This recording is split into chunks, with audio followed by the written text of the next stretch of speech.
GT 12 under today. Just take me through the round and good bounce back for you.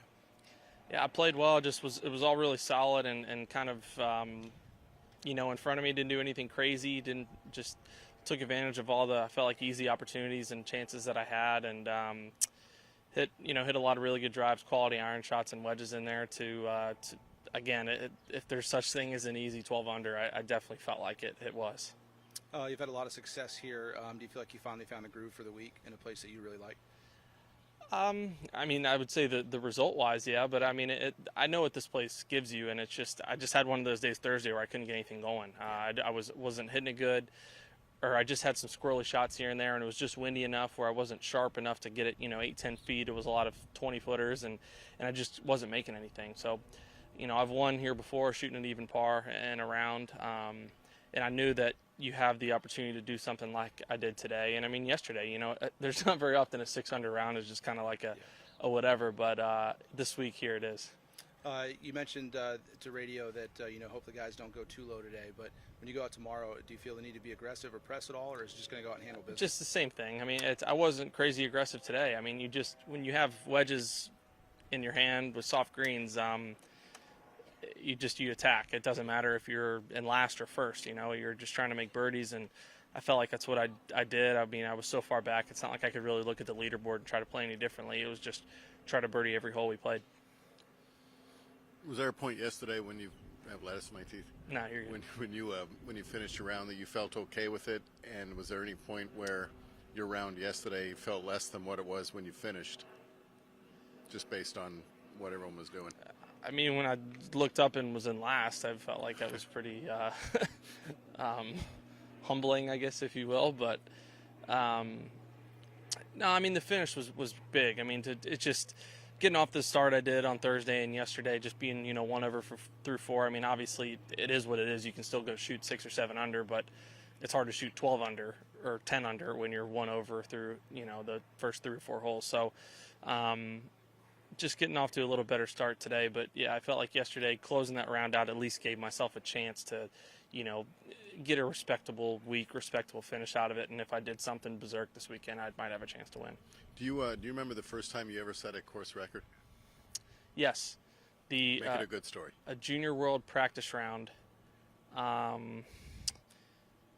can't remember the name of the golf course. I was like probably 9 years old. It was like an executive course in San Diego, or that junior world. Yeah, maybe not Lawrence Elk. I don't know. It was but I just remember because Tiger had the course record. Oh wow! And I remember beating it, and it was like the coolest thing obviously I'd ever done at that time. Something tells me it's not still standing, but I know that was the first one I'd ever broken, and I was pretty pumped about that. In the recent years, have you mentioned that to him at all? I haven't, because he's going to say something back, like he'll lose, and make me feel about this big. So it's do not they mean something to you anymore? You've got course records? You have on both tour stops in Hawaii now, I suppose. Oh yeah. You shot 59. Yeah. Yeah. I was trying to do it again today, but no, it's a huge. It's fun. Every golf course you go to, there's a scorecard in the locker room. It's pretty fun having, I have a handful of buddies that live in Chicago that'll go play Medina every once in a while, and they'll send me a picture of my scorecard. So it's like, it's stuff like that, to where whether the people know me or not, or whether they know whoever shot the course record or not, it seems like that's kind of a part of the club at that time. So it definitely means something. And have you ever gone to I don't know how much recreational golf you play, gone to a course and found out what the course record was and make sure you didn't break it just to let the poor stiff keep his mark? No, I'm too competitive for that. To be perfectly honest, I don't care about some stiff. I'd much rather beat him.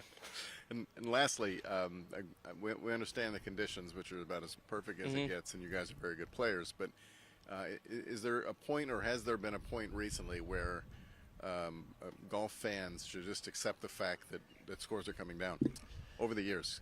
I think golf fans just need to understand what caused scores. I think everybody, they just see, they're hitting it so far now, that's why it's so low. It's like, no, it's so low because it's so soft. And if you give us soft conditions, fairways this big, course this short, we're going to shoot nothing. And then if you give us not very much wind, we're going to shoot even lower. So I mean, you look at a place, you know, like Pebble Beach. Pebble Beach is what, 68, 6,900 yards, and when it gets firm, it's all you want. Yeah. But you give us a place, what, Aaron Hills was a bajillion yards, and it was soft, and Brooks shot like 16 under. So that's been my whole You thing. shot 63 that week.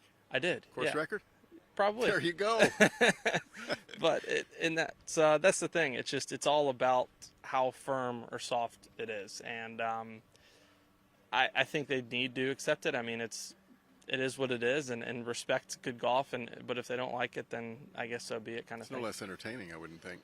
I wouldn't think so. I mean, I remember I love watching the U.S. Open just for the carnage and Sure. and seeing the tough conditions. But at the end of the day, I mean, a lot of it, there's nothing you can do about the weather. But you know, it's course setup. You're going to get certain parts of the the country where you're able to get it a little firmer, a little faster, and those scores are going to be higher because of that kind of thing. Last thing on this topic is a regular at Riviera. Does it surprise you that the tournament scoring record, 72 holes, hasn't been beaten since 1985? Longest standing one on tour. No, I mean, I think Riviera could have a U.S. Open It's going to get the women, by the way, but yeah, I know. I've been lobbying for one for a while, but doesn't fit their agenda of being able to have their corporate tents and everything. So U.S. Open's about them for not the players in a situation like that. Did you see the news about the women's purse going Yeah, to $10 million? And it's what did you unbelievable. It's awesome. I mean, there's so much obviously that goes into purses, and I mean, being involved in some more stuff with the PGA Tour. You know, you always just think I should get more money, I should do this, but these are businesses. The LPGA is a business, the PGA Tour is a business, and they have to run appropriately. And it's awesome to see the USGA step up because you know those women are playing at the top of the top level, and in a major championship like the U.S. Women's Open, you know, it's a great step in the right direction for sure. Thank you. Yeah.